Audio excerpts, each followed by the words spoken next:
1967 সালে মাত্র 6 দিনের যুদ্ধে ইসরায়েলের হাতে নাস্তানাবুদ হয় আরব দেশগুলো। তারপর থেকে ইসরায়েল নিজেকে অপরাজেয় ভাবতে শুরু করে, আর তাই তো সিরিয়া, লেবানন, ইয়েমেন এবং ফিলিস্তিনে নির্বিচারে হামলা চালায় তেল আবিব।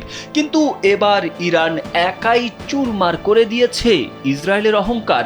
মাত্র 12 দিনের যুদ্ধে ইরানের মুহুর্মুহু ক্ষেপণাস্ত্র হামলায় নিয়মিত বাংকারে পালাতে বাধ্য হয়েছেন ইসরায়েলিরা। টানা 12 দিন ধরে ইরানের ওপর লাগাতার বিমান হামলার পর ইসরায়েল আদৌ কি অর্জন করলো? যুদ্ধবিরতির ঘোষণা দিয়ে ইসরায়েলি প্রধানমন্ত্রী বেনিয়ামিন নেতানিয়াহু বলেছিলেন লক্ষ্য পূরণ হয়েছে, কিন্তু বাস্তব চিত্র বলছে ভিন্ন কথা।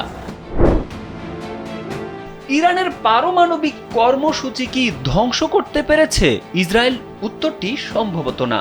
যুক্তরাষ্ট্রের হামলার আগেই ইরান সম্ভবত অত্যন্ত সুরক্ষিত ও ভূগর্ভস্থ পারমাণবিক স্থাপনা ফোর্দোতে থাকা গোপন ফিউশনযোগ্য পদার্থ সরিয়ে নেয়, যা ছিল দেশটির পুরো পারমাণবিক কর্মসূচির প্রধান বা মূল বিষয়।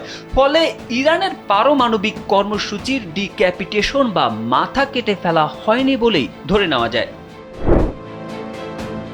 ইসরায়েল কি ইরানের শাসন ব্যবস্থার পরিবর্তন আনতে পেরেছে? এর সংক্ষিপ্ত উত্তর হলো তারা অনেকটা বিপরীত ফল অর্জন করেছে, কারণ দেশের ওপর আঘাত এসেছে এই উপলব্ধি থেকে বিরোধীরাও সরকারকে সমর্থন করে। ইরান ইসরায়েল যুদ্ধে বিশ্ব নেতারা ইসরায়েলের দৃষ্টিভঙ্গি সমর্থন করেনি। কেউই বলেনি যে ইরান পুরোপুরি ইউরেনিয়াম সমৃদ্ধ বন্ধ করুক, বরং সবাই আগের অবস্থানে ফিরে যান। ইরান যেন পারমাণবিক অস্ত্র তৈরি না করে। বিশ্বের দৃষ্টিতে ইরান এখন একটি বৈধ পক্ষ। ইউরোপ, চীন বা ভারত সবাই তেহরানের সঙ্গে ব্যবসা চালিয়ে যাচ্ছে। যুদ্ধের শুরুতে ইসরায়েল ইরানের ওপর দ্রুততার সাথে আকাশে প্রাধান্য বিস্তার করতে পারলেও ইরানি ক্ষেপণাস্ত্র বহুবার ইসরায়েলের ভেতরে আঘাত হানে, দেশব্যাপী আতঙ্ক ছড়িয়ে দেয় এবং গুরুত্বপূর্ণ অবকাঠামো ধ্বংস করে।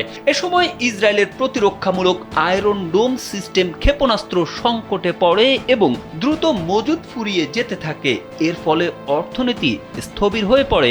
এটিও ইরানের জন্য একটি সফলতা। ইসরায়েলের হামলায় ইরানের শত শত মানুষ হতাহত ও দেশটি অবকাঠামোগত ক্ষয়ক্ষতির শিকার হলেও ইসলামী প্রজাতন্ত্র টিকে আছে। তেহরান ধসে পড়েনি। ইরানি ক্ষেপণাস্ত্র লক্ষ্য ভেদে সফল হয়েছে। বিশ্বে তারা এখন আক্রান্ত দেশ হিসেবে পরিচিতি পেয়েছে।